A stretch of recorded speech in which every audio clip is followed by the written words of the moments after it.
കൊടുത്തിട്ടു സാറേ. നമുക്ക് ആരംഭിക്കാം. ഞാൻ ഈ വിഷയം ഒന്ന് അവതരിപ്പിക്കാം.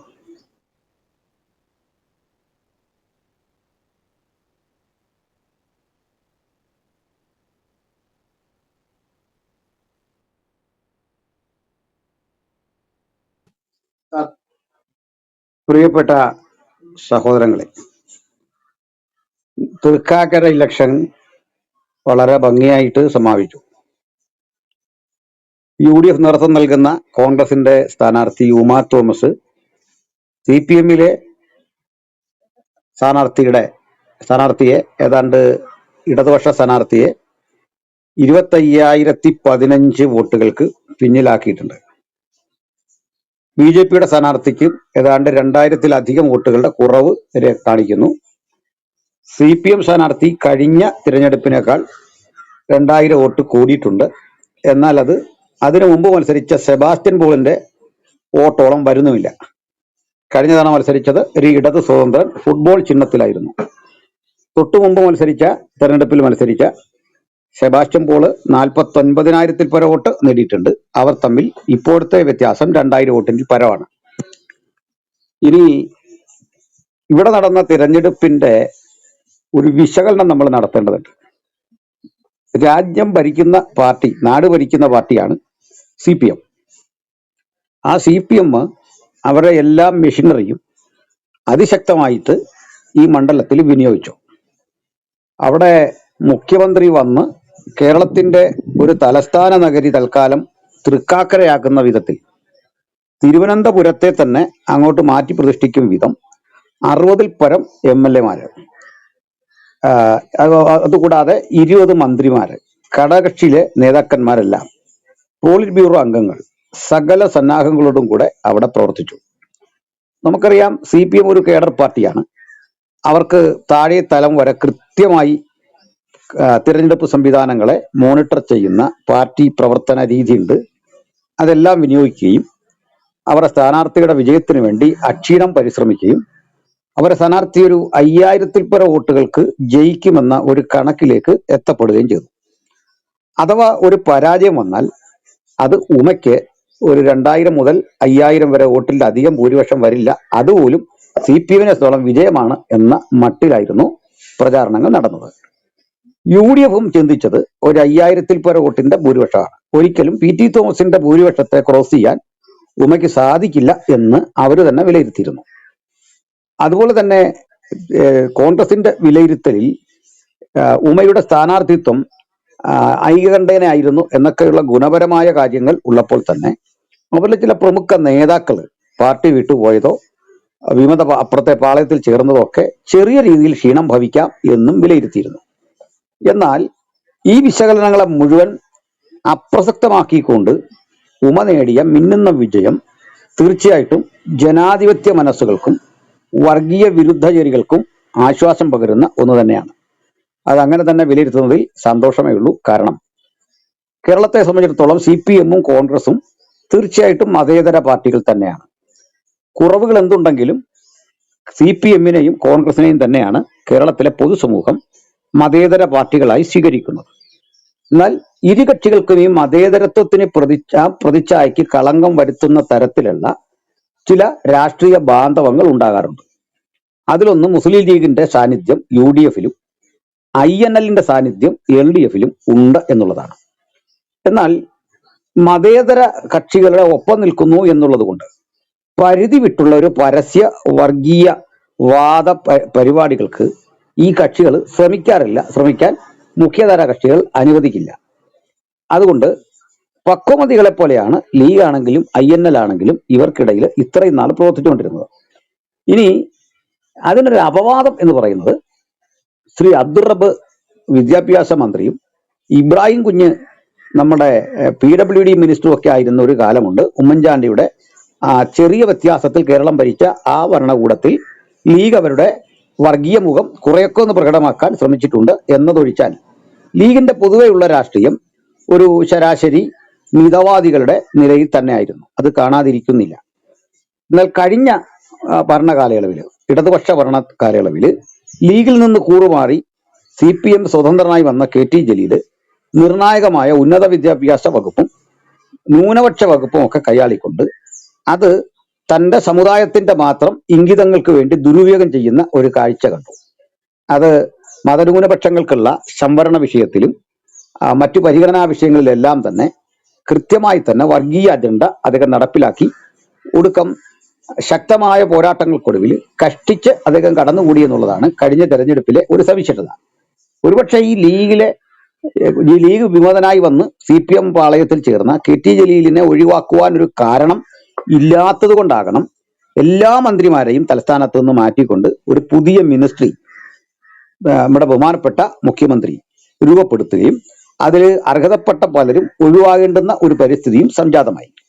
കഴിഞ്ഞ 5 വർഷം വളരെ മാന്യമായൊരു ഭരണം CPM കാഴ്ചവെച്ചിട്ടുണ്ട് എന്നതിൽ ആർക്കും തർക്കമില്ല. അതിന് തർക്കമില്ല എന്ന് ഞാൻ പറയുന്നത് കേവല ഒരു അഭിപ്രായമായിട്ട് കാണണ്ട. കേരള ജനതയുടെ ജനവിധി അങ്ങനായിരുന്നു.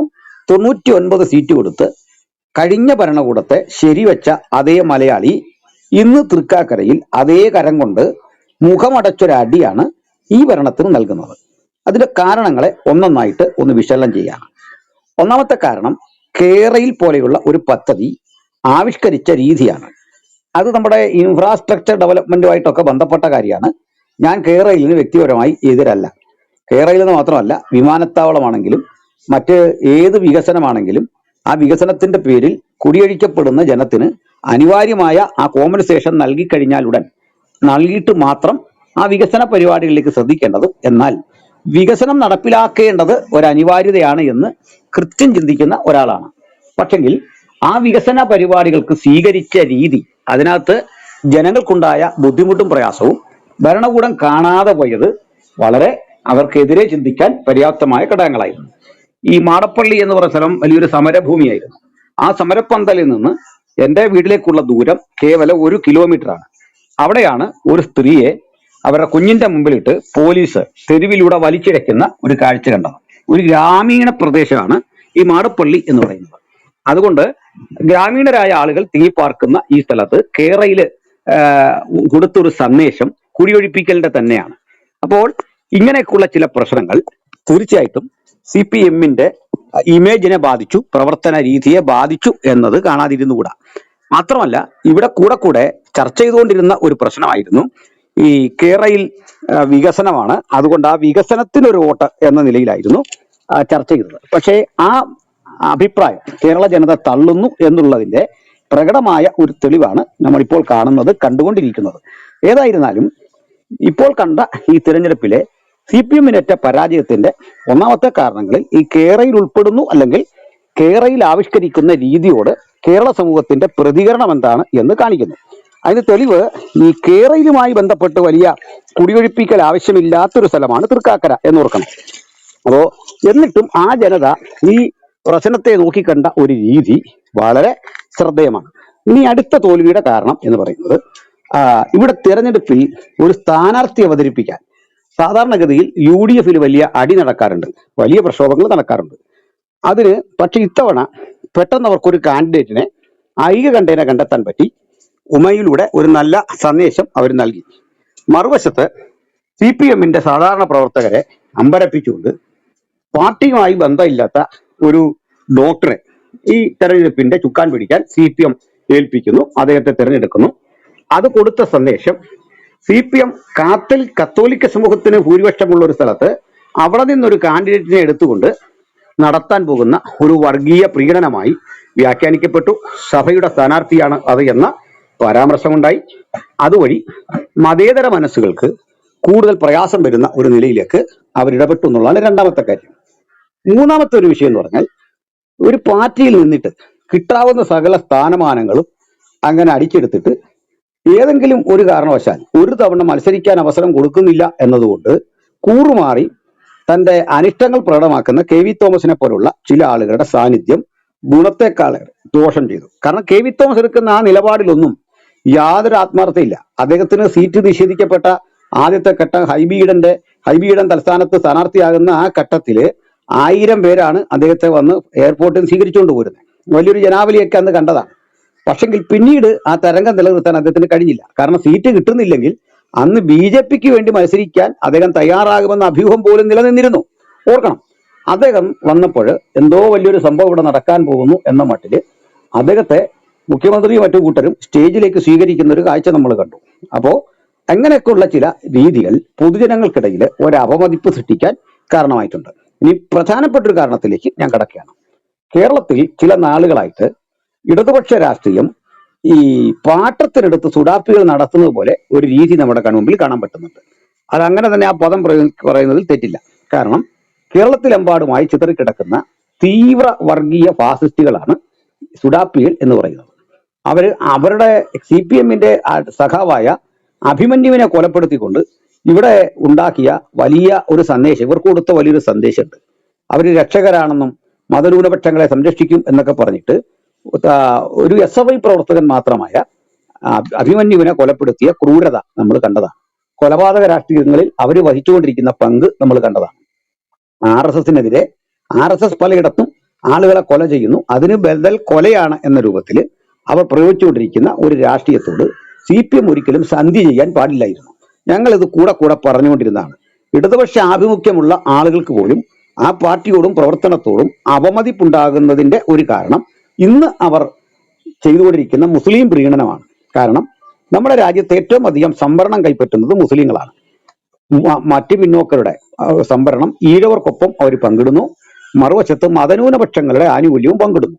ഇവ രണ്ടും ഒരുപോലെ സാംശീകരിച്ചുകൊണ്ട് ഏതാണ്ട് നല്ല നിലയിൽ തന്നെ കേരളത്തിലെ എല്ലാ ഔദ്യോഗിക സ്ഥാനങ്ങളിലും രാഷ്ട്രീയ സ്ഥാനമാനങ്ങളിലും ഒക്കെ തന്നെ കയറിപ്പറ്റിയ ഒരു സമൂഹം. എന്നിട്ട് ക്രൈസ്തവർക്ക് അർഹതപ്പെട്ട 50% സംവരണത്തിൽ അവർ കൃത്യമായ ഇടപെടൽ നടത്തിക്കൊണ്ട് 80-20 എന്നൊരു നിലയിലേക്ക് സംവരണ തോത് മാറ്റിമറിക്കുന്ന സ്ഥിതി കണ്ടു. അതിനുശേഷം കോടതിയിൽ നിന്ന് വാങ്ങിയ അനുകൂല വിധി ഏതാണ്ട് 48-52 എന്ന നിലയിലേക്ക് സംവരണ തോത് മാറ്റിക്കൊണ്ടുള്ള ഭേദഗതി കേരള ഹൈക്കോടതിയിൽ നിന്ന് പുറത്തു വരികയും ആ വിധിക്കെതിരെ സുപ്രീം കോടതിയിലെ ഒരു സിറ്റിങ്ങിന് ലക്ഷങ്ങൾ വാങ്ങുന്ന അഡ്വക്കേറ്റ്സിനെ ഇരുത്തിക്കൊണ്ട് അതിനെ അട്ടിമറിക്കാൻ വേണ്ടി വീണ്ടും അടുത്ത വിധി തേടാൻ ഗവൺമെന്റ് സ്വന്തം ചെലവിൽ പോയിരിക്കുകയാണ്. ഇതൊക്കെ നമ്മൾ കണ്ടു. അപ്പൊ അതിനോടൊക്കെയുള്ള സമൂഹത്തിന്റെ ഒരു വെറുപ്പ് ഹിന്ദുക്കളിൽ തന്നെ CPM-ൽ ഏറ്റവും അധികമുള്ള ഹിന്ദു സഹോദരന്മാർക്ക് കൂടി ഹിന്ദുക്കളെ മൊത്തത്തിൽ വെല്ലുവിളിക്കുന്ന വിധത്തിലാണ് ഒരു സുഡാപ്പി പയ്യൻ കഴിഞ്ഞ ദിവസം സംസാരിച്ചത്. ആ കുട്ടിയുടെ മാത്രം ഒരു താല്പര്യത്തിൽ പറഞ്ഞല്ല എന്ന് പിന്നീടുള്ള സംഭവങ്ങൾ തെളിയിക്കുന്നു. അങ്ങനെ ഈ രാജ്യത്തിലെ ഹിന്ദുക്കൾക്കും ക്രൈസ്തവർക്കും സമാധാനകാംക്ഷികളായ മുസ്ലിങ്ങൾക്കും ഒരുപോലെ ഭീഷണിയാകുന്ന ഒരു രാഷ്ട്രീയ പ്രസ്ഥാനത്തോട് സന്ധി ചെയ്തുകൊണ്ട് ഇത്തരം ഭീകരർ നടപ്പിലാക്കിക്കൊണ്ടിരിക്കുന്ന ഹിഡൻ അജണ്ടകൾക്ക് ഇവര് ഏതെല്ലാം തരത്തിൽ വിധേയപ്പെടുന്നു, ആ വിധേയപ്പെടൽ കൊണ്ട് അവർക്ക് പ്രത്യേകിച്ച് ഒരു ഗുണവുമില്ല എന്നാണ് ഈ സംഭവം തെളിയിക്കുന്നത്. മറ്റൊരു കാര്യം കൂടി, എങ്ങനെ ഈ വിധത്തില് ലോകരാഷ്ട്രീയത്തിൽ തന്നെ ശ്രദ്ധിച്ചാല് സുഡാപ്പി സ്വഭാവമുള്ള മുസ്ലിം തീവ്രവാദ സംഘടനകളോട് സന്ധി ചെയ്ത ഈ മാർക്സിസ്റ്റുകൾക്ക് അല്ലെങ്കിൽ കമ്മ്യൂണിസത്തിന് പറ്റിയ ഒരു പരാജയത്തിന്റെ ഉത്തമ ഉദാഹരണമാണ് അഫ്ഗാനിസ്ഥാൻ. ഒരിക്കൽ അവരവിടെ ഭരിച്ചിരുന്നതാണ്. അവരുടെ അധികാരം നിലനിന്ന അരിവാളും ചുറ്റിയും പാറിപ്പറന്നിരുന്ന ഒരു രാജ്യത്ത് അവിടുന്ന് കൊടിയിറക്കമുണ്ടായി അവസാന ഘട്ടം അവിടുത്തെ ഭരണാധികാരിയെ വിളക്കുകാലിൽ കെട്ടിത്തൂക്കുന്ന ദയനീയമായ അവസ്ഥയ്ക്ക് ലോകം സാക്ഷ്യം വഹിക്കേണ്ടി വന്നു. ഇന്ന് അത് നിഷ്പക്ഷ മനസ്സുകളുടെ നിരപരാധികളുടെ ശവപ്പറമ്പായിട്ട് ആ മണ്ണ് മാറി. ചുരുക്കത്തിൽ എങ്ങും എവിടെയും ഒരുതരം സമാധാനം തരുവാനും സുഡാപ്പികൾക്കോ അവർ കൈകാര്യം ചെയ്യുന്ന രാഷ്ട്രീയത്തിനോ അവർ വിശ്വസിക്കുന്ന ആധ്യാത്മിക ഗ്രന്ഥത്തിനോ കഴിയില്ല. അതുകൊണ്ട് അറിയാതെ CPM പെട്ടുപോയ ഈ ചതിക്കുഴി അവർക്ക് വിനയായി. അവർ കൊണ്ടു നടന്നത് ഒരു മൂർഖനെയായിരുന്നു. സമയമെടുത്തപ്പോൾ അത് തിരിഞ്ഞുകുത്തി. ഇന്നും പല ലോക്കൽ കമ്മിറ്റികളിലും പല ഏരിയ കമ്മിറ്റികളിലും വൻതോതികളിൽ സുഡാപ്പികൾ CPM-ന്റെ കമ്മിറ്റികളിൽ നുഴഞ്ഞു കയറിക്കൊണ്ട് പാർട്ടിയെ സ്വന്തം വരുതിക്കാക്കാൻ നടത്തുന്ന നിരവധി ശ്രമങ്ങൾ നമുക്ക് കാണാം. ഏതായാലും ഇതൊന്നും കേരളത്തിൽ വിലപ്പോവില്ല എന്ന് കേരള ജനത തെളിയിച്ചിരിക്കുന്ന ഒരു തെരഞ്ഞെടുപ്പാണ്.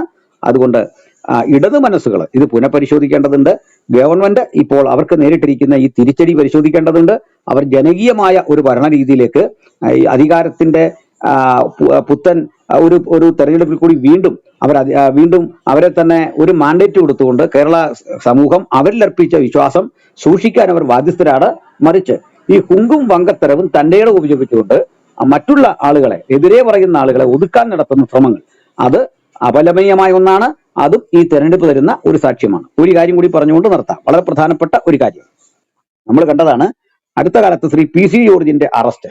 ശ്രീ PC ജോർജ് മതനിന്ദ നടത്തി എന്ന ഒരു കുറ്റം ചുമത്തി 153A ചുമത്തിക്കൊണ്ട് 295 ഒക്കെ ചുമത്തിക്കൊണ്ട് അദ്ദേഹത്തെ ജയിലിൽ അടച്ചു. അത് വളരെ ക്രെഡിറ്റ് ആയിട്ട് പ്രസംഗിക്കുകയുണ്ടായി. അവിടെ പൊതു രംഗങ്ങളിലൊക്കെ കേൾക്കാനിടയായ ഒരു സംഭാഷണമാണ്. PC ജോർജിനെ പോലൊരാള് കഴിഞ്ഞൊരു ചർച്ചയിലും കേട്ടു. അദ്ദേഹം തൃക്കാക്കരയിൽ പ്രസംഗം എഴുതി വായിക്കേണ്ടി വന്നത് കേരള സർക്കാരിന്റെ ഗുണമായിട്ടാണ് പറയുന്നത്. ആയിക്കൊള്ളട്ടെ, അദ്ദേഹത്തെ അറസ്റ്റ് ചെയ്ത് തെറ്റുകാരനാണെങ്കിൽ PC ജോർജ് എന്നല്ല, ആരെ അറസ്റ്റ് ചെയ്യാൻ നമ്മുടെ രാജ്യത്ത് നിയമമുണ്ട്. ഇനി മറുവശം ഒന്ന് നോക്കുക. ഇതിനേക്കാൾ ഭീകര കുറ്റം ചെയ്ത മുജാഹിദ് ബാലുശ്ശേരി ഇവിടെയുണ്ട്, അതുപോലെ തന്നെ MM അക്ബർ ഇവിടെയുണ്ട്.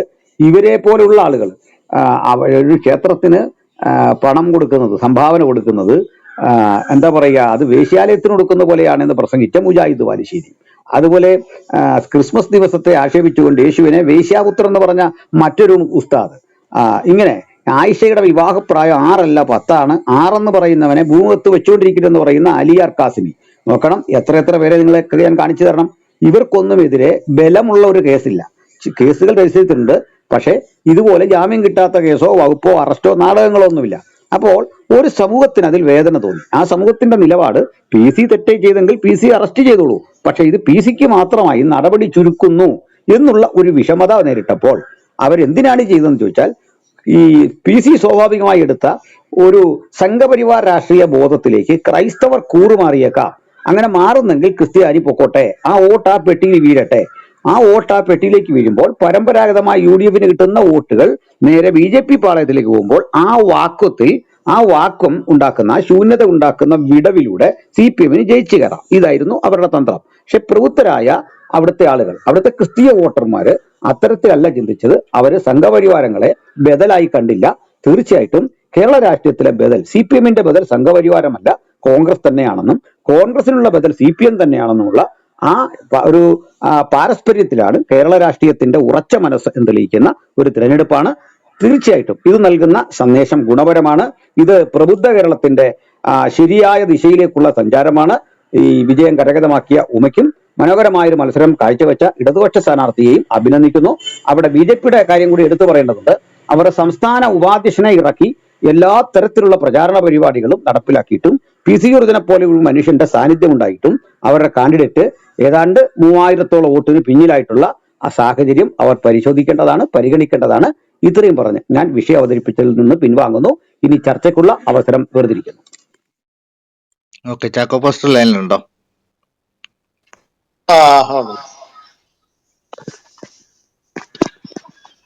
പ്രിയമുള്ളവരെ, വളരെ ആരോഗ്യകരമായ ഒരു ചർച്ചയാണ് ഇപ്പോൾ നടന്നുകൊണ്ടിരിക്കുന്നത്. കേരള സംസ്ഥാനം രൂപീകൃതമായ കാലം മുതൽ തന്നെ ഇവിടെ തെരഞ്ഞെടുപ്പുകൾ നന്നായി നടന്നിട്ടുണ്ട്. LDF അല്ലെങ്കിൽ UDF എന്ന ഒരു ക്രമമനുസരിച്ചാണ് നമ്മൾ കഴിഞ്ഞ കാലങ്ങൾ പരിശോധിച്ചു കഴിഞ്ഞാൽ വിജയം കൈവരിച്ചിട്ടുള്ളത്. മൂന്നാമതൊരു പാർട്ടിക്ക്, ഒരു മുന്നണിക്ക് ഇവിടെ സ്ഥാനമില്ല എന്ന നിലയിലാണ് തെരഞ്ഞെടുപ്പും ഫലവും ഒക്കെ ഇവിടെ സംജാതമായത്. എന്നാൽ അതിൽ നിന്ന് തികച്ചും വ്യതിരക്തമായിട്ടാണ് ഈ തൃക്കാക്കര ഉപതെരഞ്ഞെടുപ്പ് നടന്നത്. നമ്മുടെ പിണറായി ഗവൺമെന്റിനെ സംബന്ധിച്ചിടത്തോളം ഭരണത്തിന്റെ വിലയിരുത്തലാണെന്ന് തന്നെ അവർ പറയുകയുണ്ടായി. അതനുസരിച്ച് എന്ത് വില കൊടുത്തും തൃക്കാക്കര പിടിച്ചെടുക്കുമെന്നുള്ളതായ ഒരു നിലയിലേക്ക് കാര്യങ്ങൾ എത്തി. മന്ത്രിസഭ തന്നെ തൃക്കാക്കരയിലേക്ക് വന്നു ചേർന്നു എന്നതായ ഒരു പ്രതീകം തന്നെ സൃഷ്ടിക്കപ്പെട്ടു. ചുരുക്കി പറഞ്ഞാൽ മുമ്പെങ്കിലും കണ്ടിട്ടില്ലാത്ത വിധത്തിലുള്ളതായ ഒരു ഇളക്കിപ്പെരുപ്പം, ഒരു വലിയ പ്രചരണം നടത്തുകയും ആ പ്രചരണത്തിലൂടെ തൃക്കാക്കര പിടിച്ചെടുക്കുമെന്നുള്ളതായ ഒരു പ്രതീതി സൃഷ്ടിക്കപ്പെടുകയും ചെയ്തു. ഇതൊരു വാസ്തവമാണ്. എന്നാൽ തെരഞ്ഞെടുപ്പ് ഫലം വന്നപ്പോൾ തികച്ചും പ്രതീക്ഷകൾക്ക് വിരുദ്ധമായിട്ടാണ് സംഭവിച്ചിരിക്കുന്നത്. LDF ഗവൺമെന്റ് ഒരിക്കലും, ഇടതുപക്ഷം പ്രത്യേകിച്ച് CPM ഒരിക്കലും പ്രതീക്ഷിച്ചിരുന്നില്ല ഇത്രയും കനത്ത പരാജയം. 2000 വോട്ടോ 3000 വോട്ടോ അല്ലെങ്കിൽ 5000-ന് താഴെയുള്ളതായ ഒരു കണക്കാണ് അവരുടെ മനസ്സിലുണ്ടായിരുന്നത്.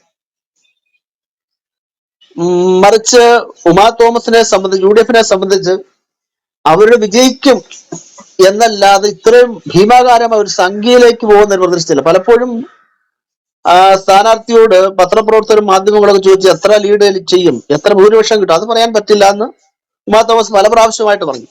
മാത്രമല്ല UDFന്റെ കരുത്തന്മാരായ നേതാക്കന്മാരൊക്കെ പറഞ്ഞ് ഞങ്ങൾക്ക് ഭൂരിപക്ഷം പറയാനായിട്ട് കഴിയത്തില്ല, പക്ഷെ ഞങ്ങൾ ജയിക്കും.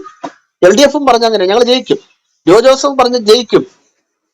പക്ഷെ വോട്ടെണ്ണി വന്നപ്പോഴാണ് എണ്ണൽ കഴിഞ്ഞപ്പോഴാണ് ഇരുഭാഗത്തെയും ഞെട്ടിച്ചുകൊണ്ട് BJPയെയും സ്തംഭിപ്പിച്ചുകൊണ്ട് വലിയ ഭൂരിപക്ഷത്തോടുകൂടെ UDF ഇവിടെ ജയിച്ചിരിക്കുന്നത്.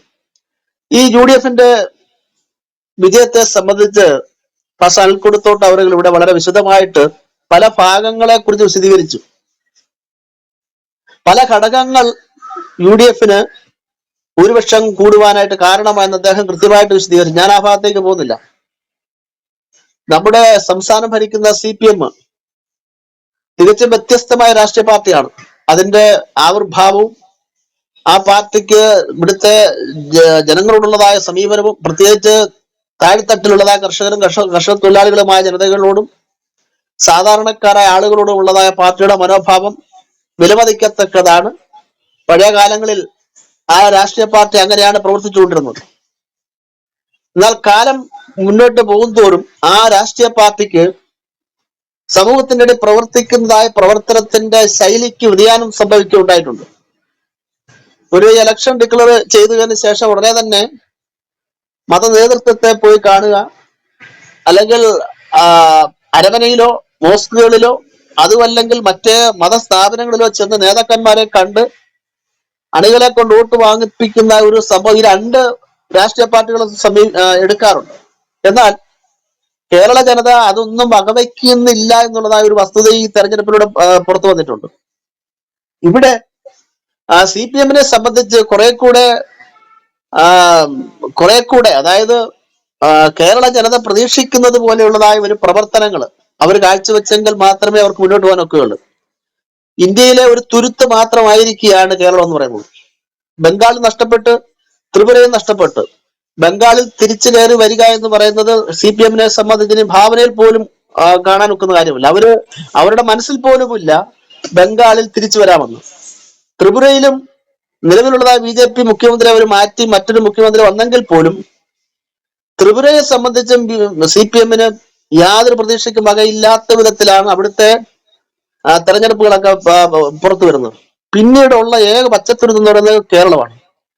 കേരളത്തെ പിടിച്ചു നിർത്തുന്നതിന് വേണ്ടി സാമാന്യ രീതിയിൽ രാഷ്ട്രീയ പ്രവർത്തനത്തിലൂടെ അവർക്ക് നിർത്താം. എന്നാൽ അതിനും വ്യത്യസ്തമായിട്ട് കുടുക്ക് വഴിയിലൂടെ അല്ലെങ്കിൽ കുറുകെ അല്ലെങ്കിൽ എന്താണ് നേർപാതയിലൂടെ അല്ലാത്തതായ വഴിയിലൂടെ സഞ്ചരിച്ചാൽ തീർച്ചയായിട്ടും വലിയ വില കൊടുക്കേണ്ടി വരും എന്നതിനകത്ത് രണ്ടു പക്ഷമില്ല.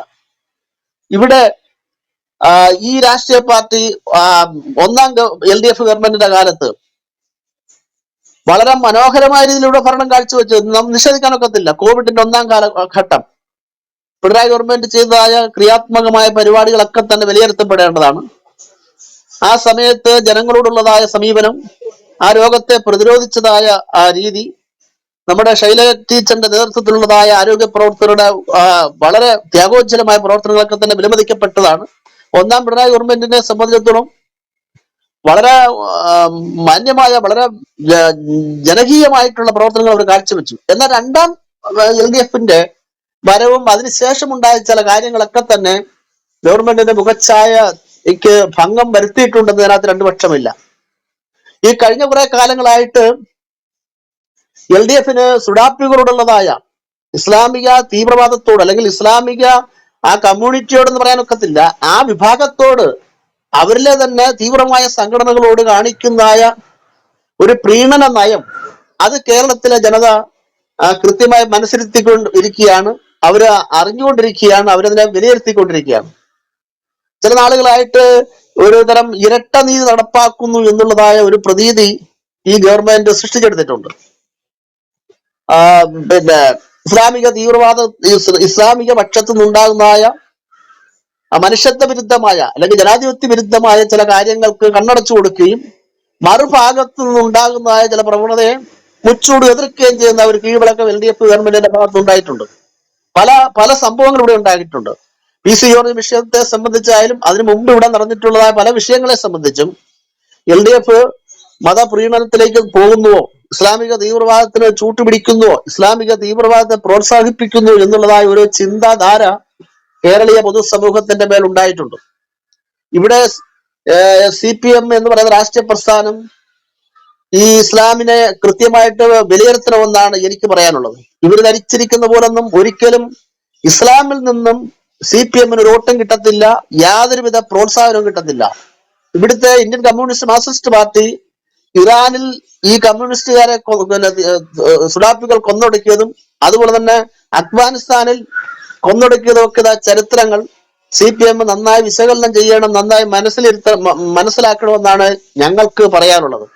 ഇസ്ലാമിക വിപ്ലവത്തിന്റെ ബീജം ഉള്ളിലിട്ടുകൊണ്ട് കപട മതേതരത്വം പ്രസംഗിക്കുന്നതായ ഇസ്ലാമിക സംഘടനകളാണ് കേരളത്തിലുള്ളത്, ഇന്ത്യയിലുള്ളത്. അത് IUML ആയാലും പോപ്പുലർ ഫ്രണ്ട് ആയാലും PDP ആയാലും അതുപോലെ തന്നെ SDP ആയാലും ഏത് രാഷ്ട്രീയ പാർട്ടിക്കാരായാലും ഏത് സംഘടനയിൽപ്പെട്ടവരായാലും തത്വത്തിൽ ഇവരൊന്നാണ്. ഇവരുടെ എല്ലാവരുടെയും ഉള്ളിൽ ഇസ്ലാമിക വിപ്ലവത്തിന്റെ ബീജം ഉള്ളിലിട്ടുകൊണ്ട് കപട മതേതരത്വം പ്രസംഗിക്കുന്നതായ ഗ്രൂപ്പുകളാണ്. ഇവരെ തിരിച്ചറിഞ്ഞുകൊണ്ട് പാർട്ടി ജനകീയമായ രീതിയിൽ മുന്നോട്ട് വരികയും ജനങ്ങളുടെ ഇടയിലേക്ക് ഇറങ്ങിച്ചെന്നുകൊണ്ട് പാർട്ടിക്ക് സംഭവിച്ചതായ പരാജയങ്ങൾ തിരിച്ചറിഞ്ഞുകൊണ്ട് ഒഴിവാക്കേണ്ടവരെ ഒഴിവാക്കി പാർട്ടിക്കുള്ളിലേക്ക് ഇറച്ചു കയറിയിരിക്കുന്ന സുഡാപ്പികളെ പുറത്താക്കിക്കൊണ്ട് ക്രിയാത്മകമായ ഒരു പ്രവർത്തനം നടത്തുന്നെങ്കിൽ മാത്രമേ മുന്നോട്ട് പോകാനായിട്ട് കഴിയുള്ളൂ. ഇല്ലെങ്കിൽ കേരളം പോലുള്ള സംസ്ഥാനത്തിൽ നിന്നും LDF തുടച്ചു മാറ്റപ്പെടും. അതിനകത്ത് 2 വർഷം. ഇത് പറയുമ്പോൾ ഞങ്ങൾ UDF-നോടൊപ്പമാണെന്നോ BJP-യോടൊപ്പമാണെന്നോ തെറ്റിദ്ധരിക്കരുത്. ഇവർക്ക് രണ്ടുപേർക്കും പ്രശ്നങ്ങളുണ്ട്. UDF-നെയും പിന്താങ്ങിക്കൊണ്ടിരിക്കുന്നത് സുഡാപ്പികളാണ്. അതിനകത്ത് ഞങ്ങൾക്ക് അഭിപ്രായ വ്യത്യാസമുണ്ട്. പക്ഷെ എന്ത് ചെയ്യും ജനം? കോൺഗ്രസ് ഒരു മതേതര പാർട്ടിയാണ്, CPM-നെ പോലൊരു മതേതര പാർട്ടിയാണ്. അതുകൊണ്ട് ജനങ്ങൾ കോൺഗ്രസ് വോട്ട് ചെയ്യുന്നു. അവരെ നയിക്കുന്നത് കോൺഗ്രസിന്റെയും പിടിയും മുറുക്കുന്നത്, കോൺഗ്രസിനെയും നയിപ്പിക്കുന്നത്, കോൺഗ്രസിനെയും പ്രവർത്തിപ്പിക്കുന്നത് IUML എന്ന് പറയുന്ന ഇസ്ലാമിക സംഘടനയാണ്. അവരുടെയും തത്വ സംഹിത ഇത് തന്നെയാണ്. നമ്മൾ കണ്ടതാണല്ലോ.